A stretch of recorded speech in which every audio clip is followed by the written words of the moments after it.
Voilà. Bien, alors on va commencer. Donc cette masterclass dédiée à l'usage des cryptoactifs. Merci beaucoup aux participants de nous avoir rejoints. Je suis Noémie Dier, je suis doctorante en économie à Télécom Paris et en CIFRE à BPI France Le Lab.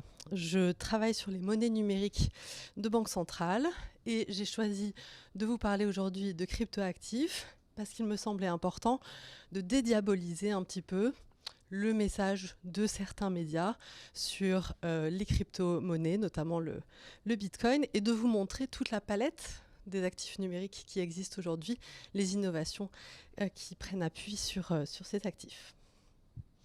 Je suis accompagnée de Clara Sock, qui nous a fait le plaisir de répondre à notre invitation.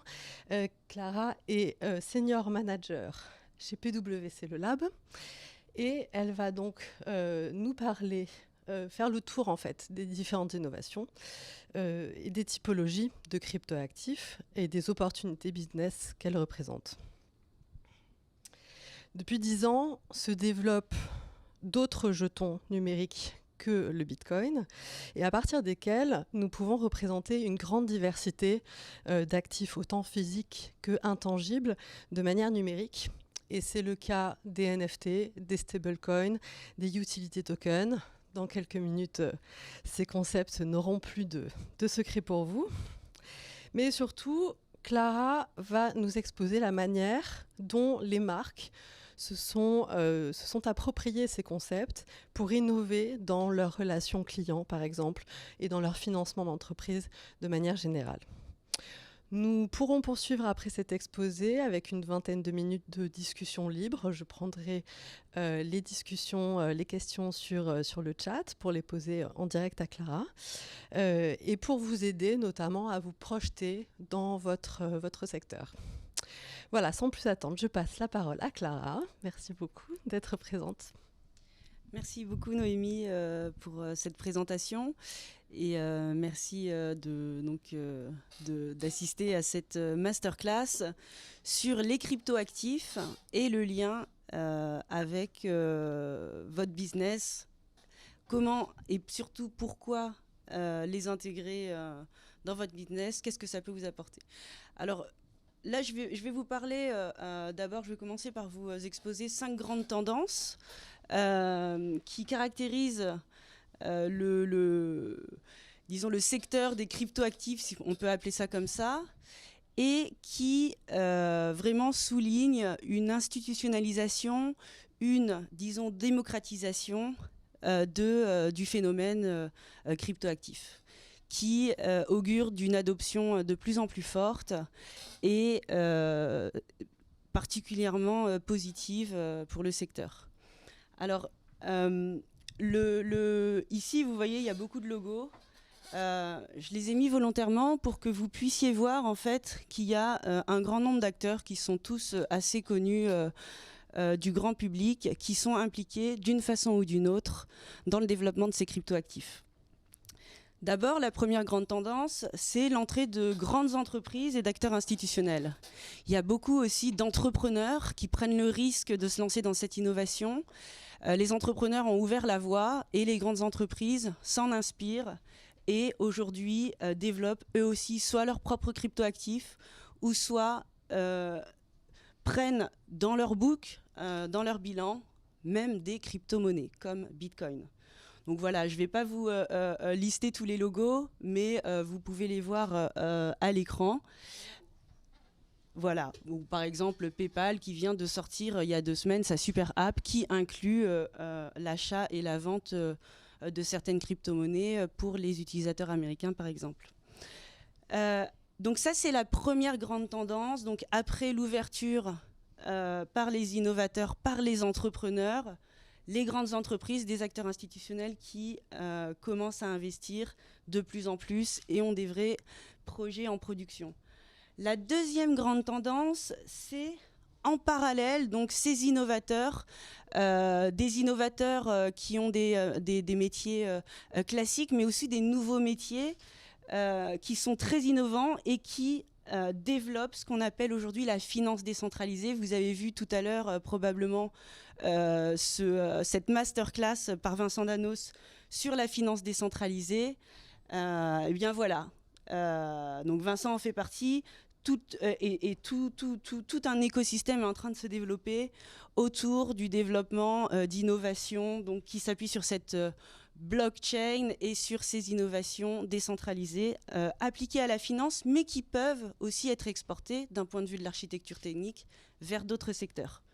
Donc ça, c'était la deuxième grande tendance. La troisième grande tendance qu'on observe de plus en plus, et très récemment, donc, la French Tech peut être fière de voir qu'elle elle est aussi actrice, disons, de cette tendance, c'est la mise à l'échelle vraiment de cet écosystème crypto, avec des grands acteurs qui lèvent des fonds assez phénoménaux. Donc Sorare, que je viens de mentionner, vous l'avez tous compris, qui vient de lever l'équivalent de 580 millions d'euros il y a peu. Quatrième grande tendance, et pas des moindres, qui est quelque chose qui peut rassurer, qui peut parfois aussi peut-être être perçu comme une contrainte, mais en tout cas, il y a de plus en plus de clarté réglementaire, donc un véritable travail au niveau des régulateurs, notamment en France, et un cadre européen qui est en train de se mettre en place, non pas sans débat, mais en tout cas, ça avance. Dernière grande tendance, et Noémie, je pense que vous pourriez nous en parler, c'est vraiment le développement de ces monnaies numériques de banque centrale. Donc l'implication d'acteurs institutionnels qui se saisissent finalement de l'innovation qui à l'origine était là pour les disrupter, si vous me permettez le terme, et qui utilisent cette technologie pour eux aussi innover. Donc voilà, et en France, on a la Banque de France qui expérimente avec tout un écosystème financier, ou bien sûr la BCE, la Banque Centrale Européenne, qui a annoncé le lancement de son euro digital en juillet dernier. Enfin, le lancement des phases d'investigation, bien entendu. Alors, maintenant qu'on a vu les grandes tendances pour comprendre un petit peu comment se structure ce système, je vous propose d'avoir un petit panorama de ce qu'est un cryptoactif et des différents types. Donc, bon, vous connaissez tous les crypto-monnaies, Bitcoin, Ethereum, Tezos, ou peut-être même pour certains le Dogecoin. Voilà, ça c'est vraiment les premiers types de cryptoactifs qui ont été créés à l'origine, il y a un peu plus de 10 ans maintenant pour Bitcoin. Aujourd'hui, au-delà de ces crypto-monnaies qui sont encore du fait de volumes qui sont conséquents, hein, mais encore relativement faibles, si bien entendu, si on compare ça au marché financier classique, sont encore volatiles, et certains innovateurs se sont dit, et pourquoi ne pas utiliser cette merveilleuse technologie pour créer des stablecoins, donc comme leur nom l'indique, des monnaies stables, mais qui utiliseraient la technologie décentralisée des blockchains. Donc là, on a eu les stablecoins qui sont arrivés avec différentes façons de rendre les monnaies stables, et les monnaies numériques de banque centrale. Une troisième catégorie de cryptoactifs donc, sont des monnaies plutôt de type privé, qui sont utilisables uniquement pour utiliser certaines applications. Donc il y a les tokens d'usage, typiquement, je veux entrer sur une plateforme digitale, j'ai besoin d'utiliser un token, on va dire, donc un token d'usage, pour pouvoir bénéficier de ces services. Et les tokens de gouvernance qui permettent, eux, de voter, de donner son avis de façon à ce que la foule, par exemple, ça peut servir à faire du crowdsourcing en termes de connaissances sur où est-ce que mon entreprise va se développer et lancer des campagnes de vote. Quatrième, et pas des moindres, forme de token, on en entend beaucoup parler, on en entend même parler aujourd'hui dans la presse grand public, les NFT, donc ces fameux tokens non fongibles. Pourquoi est-ce qu'on appelle ça token non fongible ? Tout simplement parce qu'ils représentent quelque chose, une valeur unique. c'est-à-dire qu'ils ne sont pas fongibles, leur valeur n'est pas échangeable à 1 pour 1. Si j'ai un NFT, je vais l'échanger contre un autre NFT, je n'aurai pas la même chose. Ça a été pas mal développé au niveau du jeu, au niveau de l'art, des jeux vidéo, mais comme on va le voir un petit peu après, il y a des grandes marques qui les utilisent aussi pour valoriser certains assets, certains actifs uniques qu'ils peuvent avoir, comme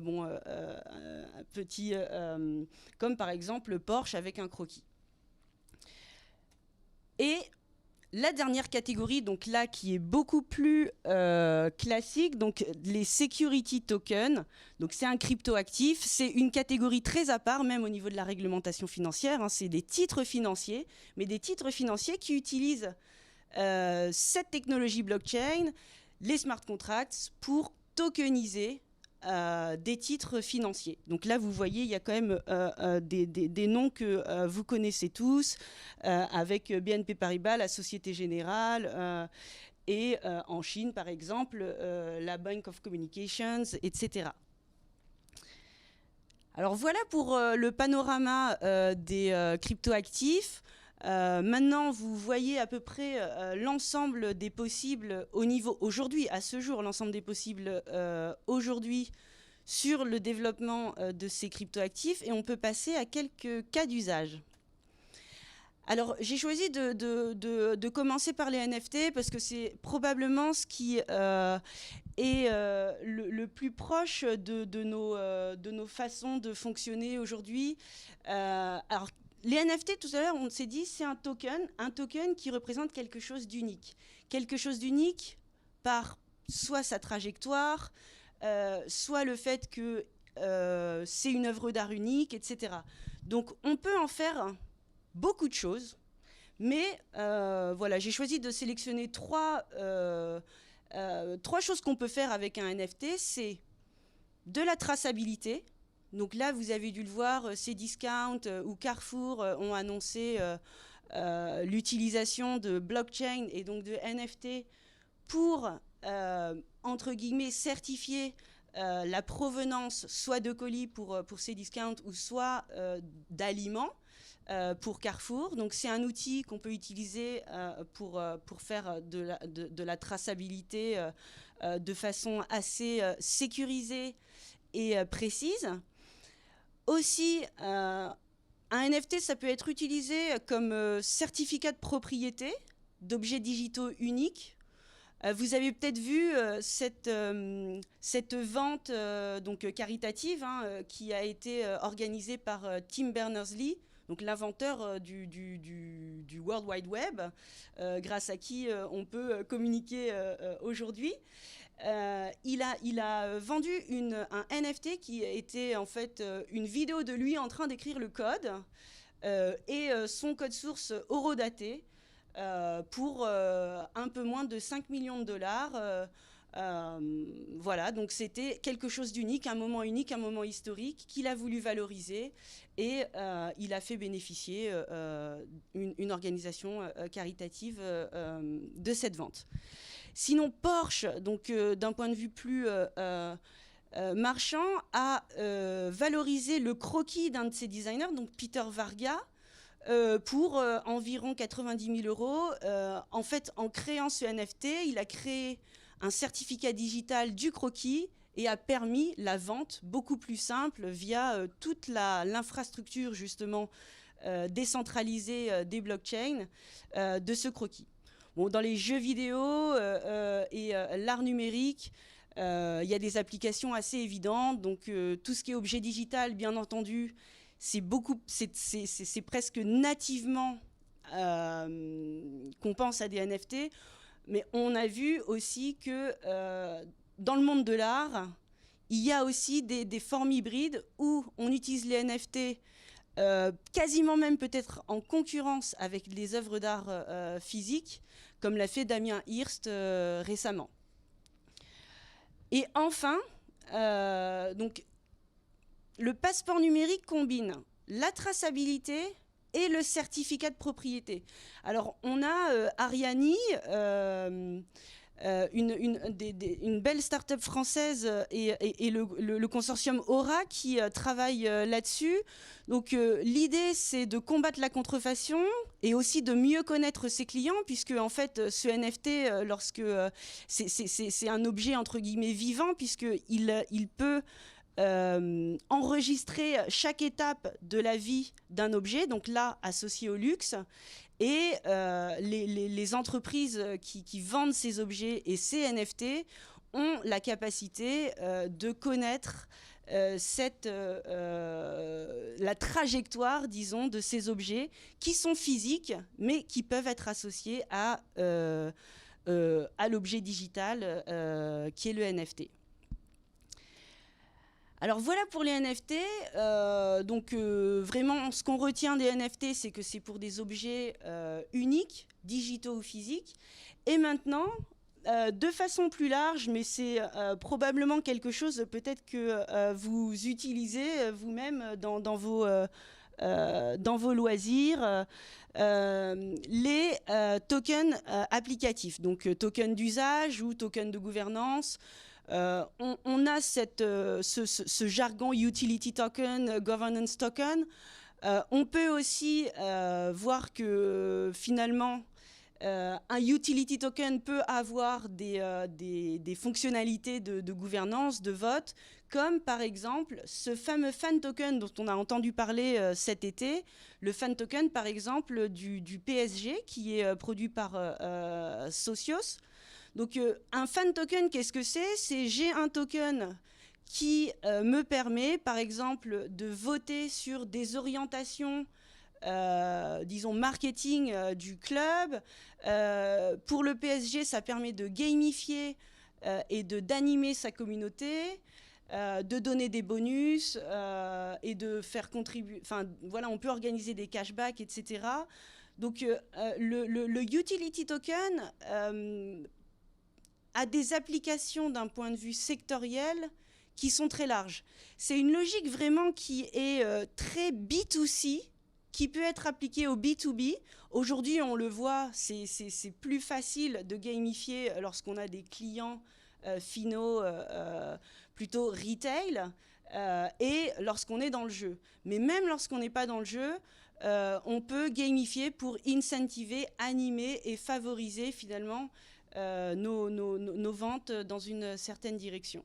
On peut penser aussi à des applications côté design, côté crowdsourcing. Par exemple, je propose le design d'un t-shirt, j'en propose 2 ou 3, vous pouvez voter lequel vous préférez, je fais une prévente grâce à mes utility tokens. Et ensuite, j'obtiens une intelligence économique associée à ça. Le deuxième point ici, où on voit donc Atari ou The Sandbox, donc dans le domaine des jeux vidéo, c'est que ces utility tokens permettent des microtransactions au sein d'un écosystème marchand. Donc là, c'est très utile lorsque on souhaite favoriser le développement d'un écosystème marchand qui est, entre guillemets, disons, confiné à certaines frontières, ou, au contraire, lorsque l'on veut ouvrir certains univers et favoriser les flux vers ce nouvel univers. Donc, bien sûr, dans le gaming, les jeux vidéo, c'est assez intuitif, mais on peut aussi penser à tout ce qui est e-commerce, retail, différentes lignes de produits, etc., à favoriser avec la capacité de programmer ces tokens pour y mettre éventuellement des promotions, des informations aussi qui peuvent être utiles aux clients. Les stablecoins, on en a déjà pas mal parlé. Je pense que là, ce qui est important de retenir, donc c'est juste 2 points, c'est que ça peut servir donc pour du paiement de détail ou du paiement de gros. Donc du paiement de détail, c'est facile. Vos clients téléchargent une application, par exemple, et ensuite peuvent s'échanger de façon très simple des tokens. Comme les utility tokens, ça peut servir à la fidélisation. Ça peut servir aussi dans tout ce qui est peut-être gestion de trésorerie.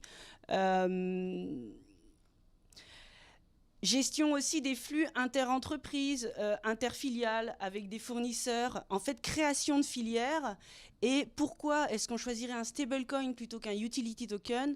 C'est parce qu'on n'a pas envie nécessairement d'avoir la volatilité associée à un token dont la valeur ne serait pas stable. Et le paiement de gros, bon là, c'est comme son nom l'indique, plutôt appliqué à tout ce qui est wholesale banking, paiement B2B et un potentiel aujourd'hui de plus en plus exploité au niveau des services financiers qui explorent et expérimentent de façon concrète cette capacité de régler la livraison, par exemple, de titres financiers directement en token. Donc on a une intégration informatique en fait de tout cet univers tokenisé. Et le dernier point que je voulais partager avec vous, c'était que au-delà finalement de toutes les opportunités qu'on peut imaginer, on observe aussi que le secteur financier est de plus en plus présent, que ce soit du côté du financement. Donc on voit des acteurs et des acteurs français, hein, on avait cité BNP et Société Générale, des acteurs français qui sont vraiment engagés dans ces innovations, qui accompagnent des acteurs à lever des fonds avec l'émission de tokens financiers, donc de security tokens, qui les accompagnent exactement comme ils les accompagneraient sur une levée de fonds classique, mais avec une adaptation, bien entendu, aux particularités de ces technologies et de cet environnement réglementaire.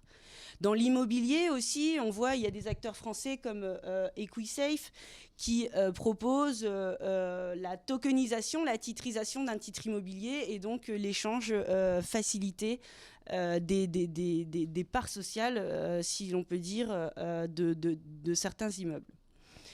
Enfin, le dernier point, c'est que ces géants du paiement, eux aussi, incorporent de plus en plus, donc Visa, Mastercard, PayPal, hein, pour ne pas les nommer, incorporent de plus en plus cette innovation crypto, ce qui augure finalement d'un développement d'infrastructures adaptées à ces tokens.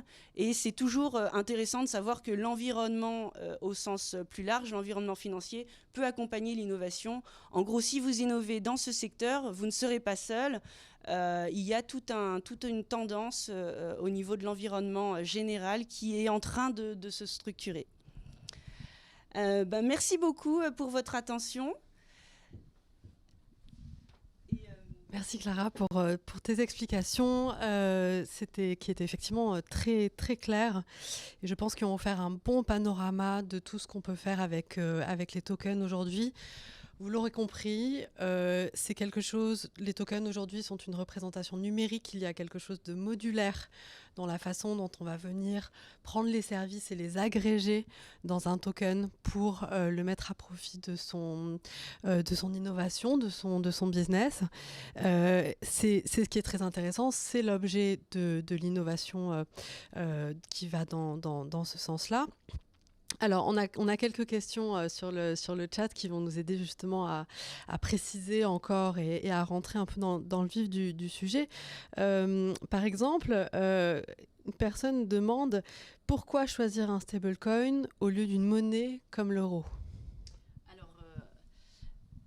Merci beaucoup. Très bonne question. Oui, en effet, pourquoi s'embarrasser entre guillemets du développement technique d'un stablecoin plutôt que d'une monnaie euro qui fonctionne très bien? Alors, il peut y avoir différents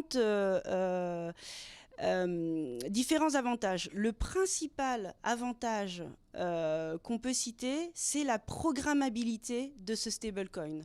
Donc, un stablecoin, comme le disait Noémie juste avant, donc c'est un token qui est programmable. En fait, un token, qu'est-ce que c'est ? Finalement, c'est la représentation de flux programmés au sein d'un petit programme informatique qui permet en fait des échanges conditionnels. Donc, un stablecoin, en fait, si on avait un stablecoin euro, ça peut permettre, sous condition bien entendu d'être programmé comme tel,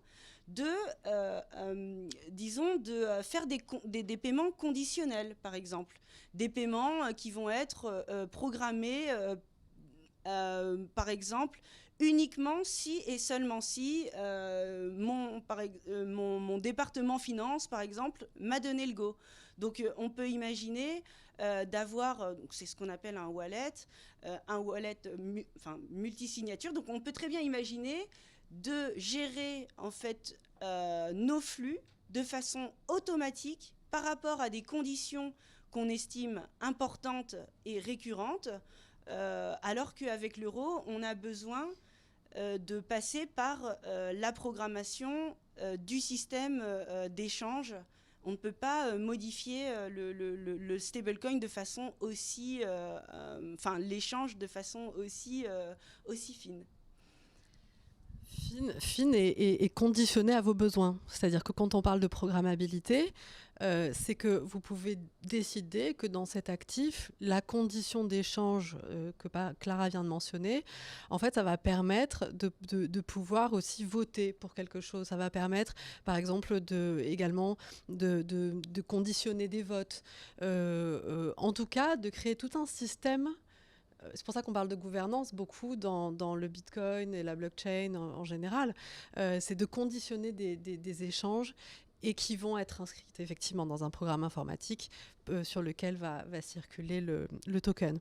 Et dans ce sens-là, par exemple, tu parlais de paiement. On a une question très intéressante ici qui demande quel est le meilleur token pour une solution permettant à la fois d'assurer la traçabilité produit et d'assurer le paiement. Est-ce qu'on peut faire les deux en même temps ? Et même si ça n'existe pas, est-ce qu'on peut potentiellement l'inventer ? Excellente question. Alors, un token assure une traçabilité de facto. Ensuite, aujourd'hui, on voit de plus en plus d'hybridation de tokens. On pourrait imaginer, en effet, un token qui puisse être associé à un produit et qui puisse permettre le paiement, mais à condition... Enfin, je pense que c'est une très bonne question. À mon avis, ça n'est pas impossible, mais ça n'est pas nécessairement la solution la plus efficace. La modularité étant probablement un choix qui serait à favoriser. Ensuite, si pour des raisons particulières, il fallait permettre au même token d'être associé à la traçabilité d'un produit et à son paiement, je pense que c'est pas impossible, mais il faudrait vraiment surtout réfléchir à l'utilité d'une telle fonctionnalité. Peut-être juste pour compléter, comme tu disais, nativement, les tokens tracent en fait les échanges. Ils sont timestampés, comme on dit. Donc, on sait exactement quand est-ce qu'ils sont émis, on sait exactement quand est-ce qu'ils sont échangés, par qui, etc.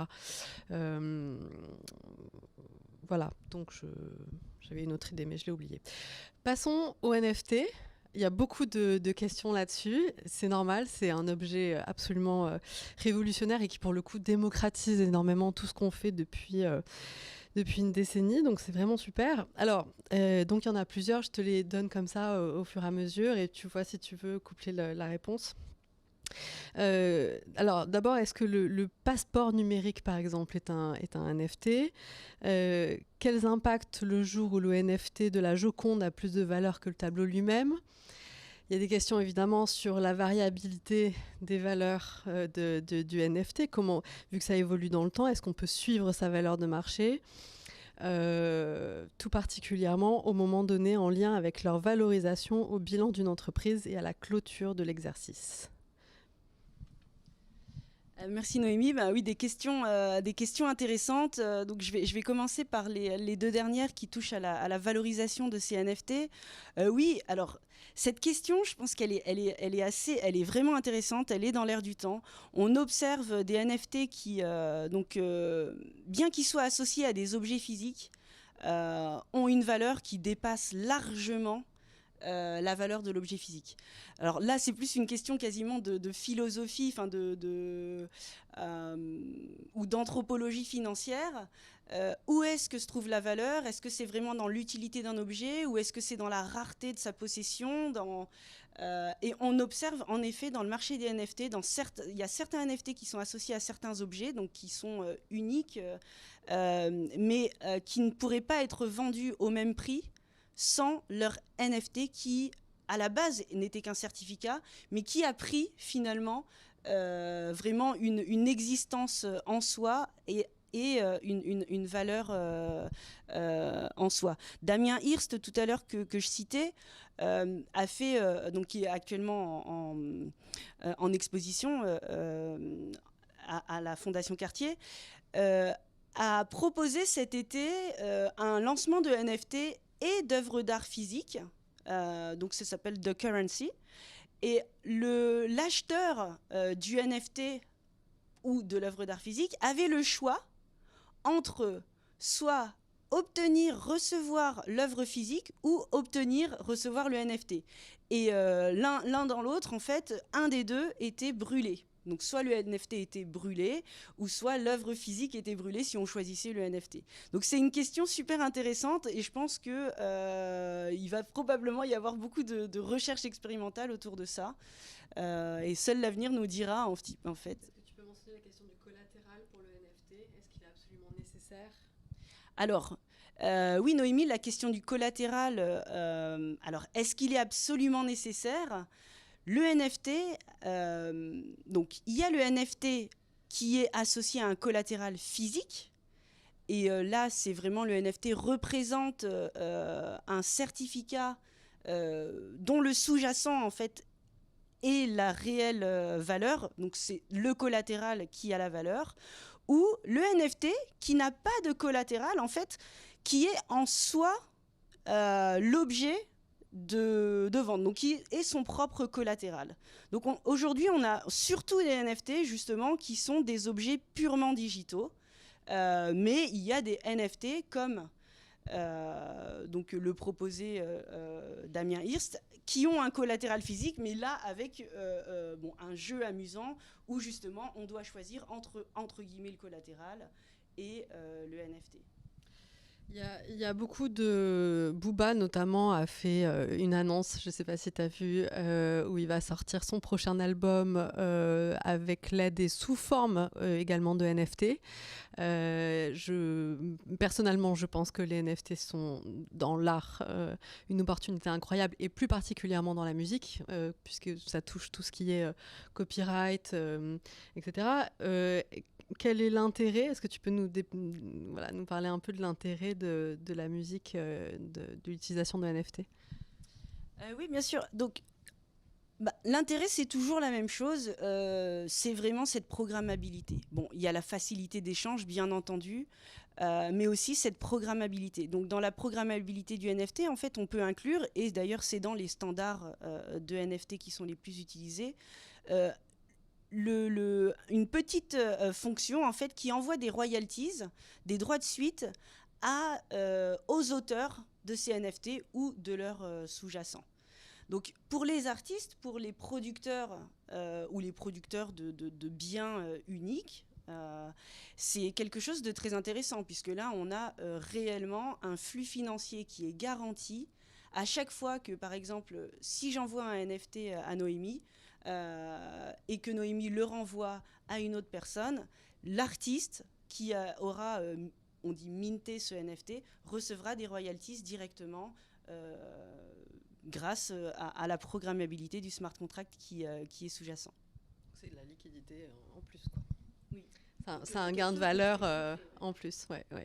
Et puis du coup, on peut s'amuser à dire que sur le NFT, tu as l'album, mais il y a éventuellement d'autres services pour les utilisateurs, quoi, par exemple. Oui, totalement. On peut y ajouter, c'est cette programmabilité, donc on peut ajouter des services, on peut faire ce qu'on appelle dans le jargon des airdrops.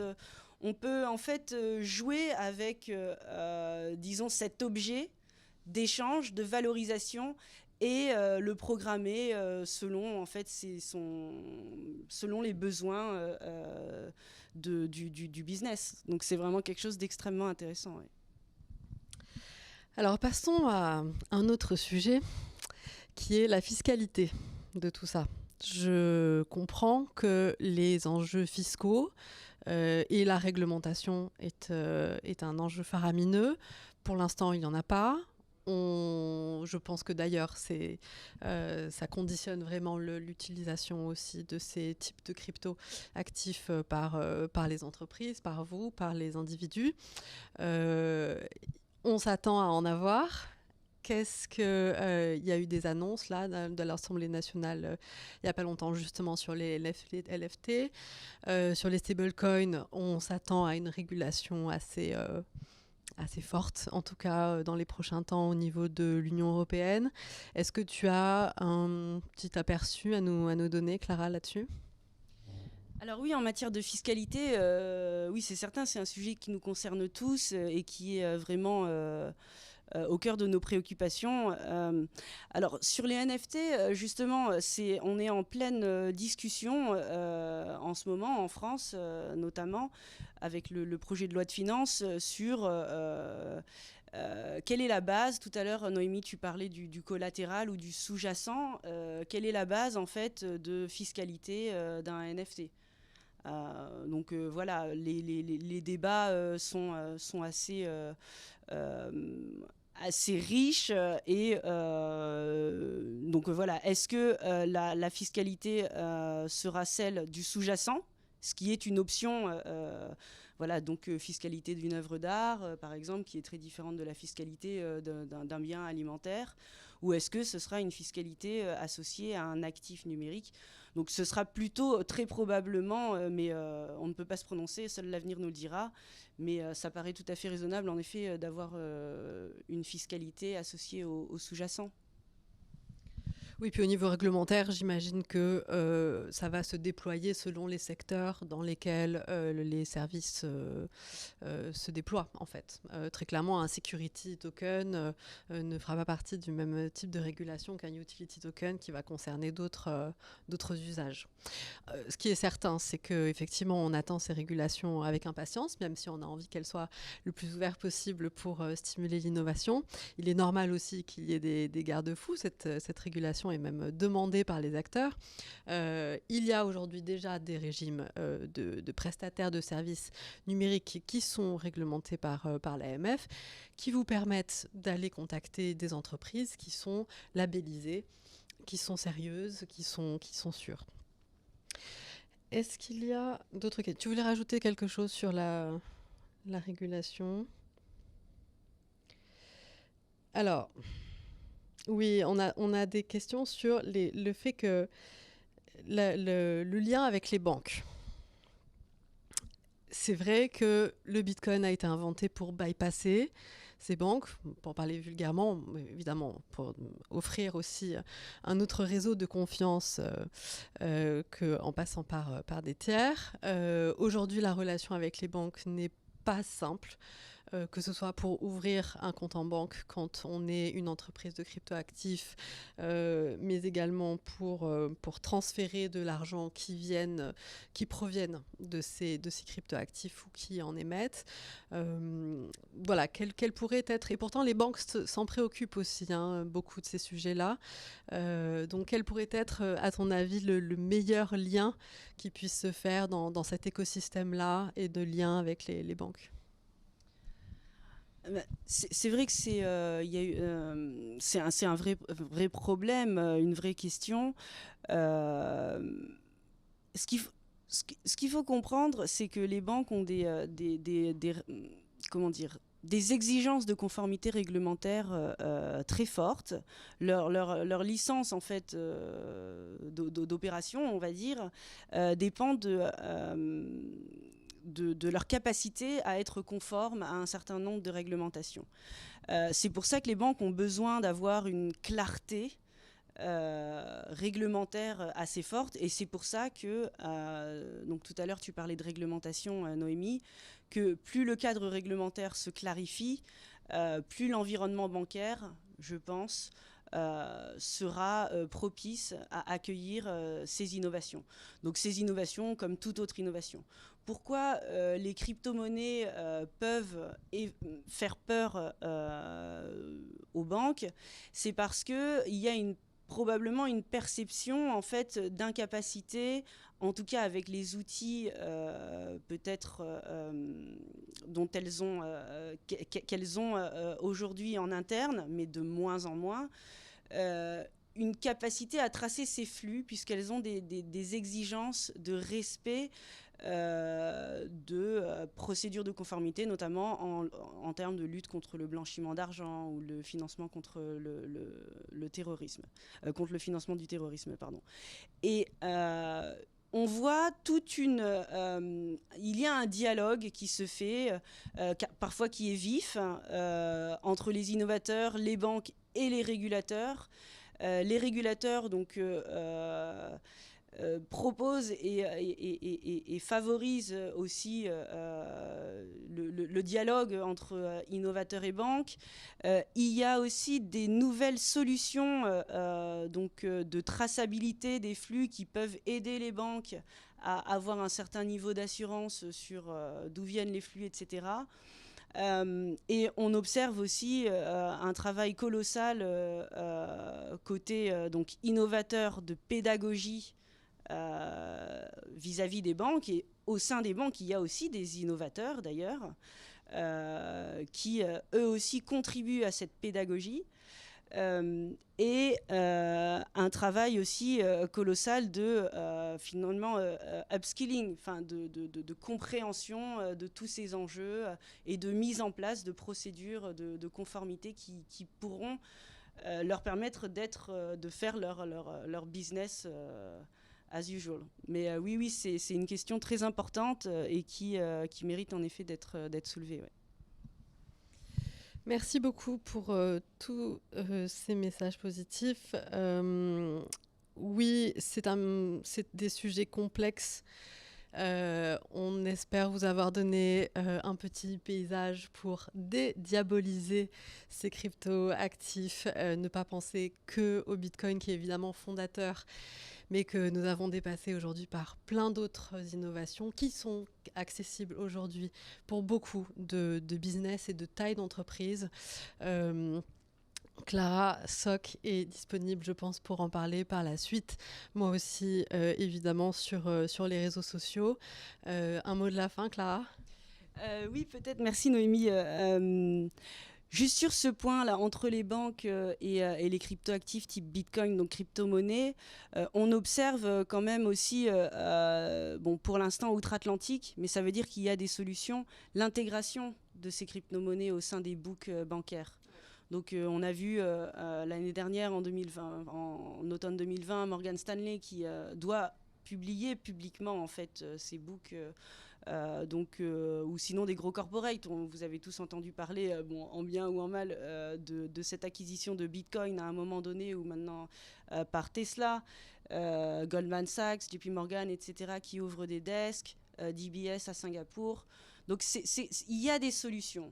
Ensuite, voilà, ça peut prendre du temps, il y a peut-être un moment d'adaptation, mais c'est pas quelque chose qui semble impossible.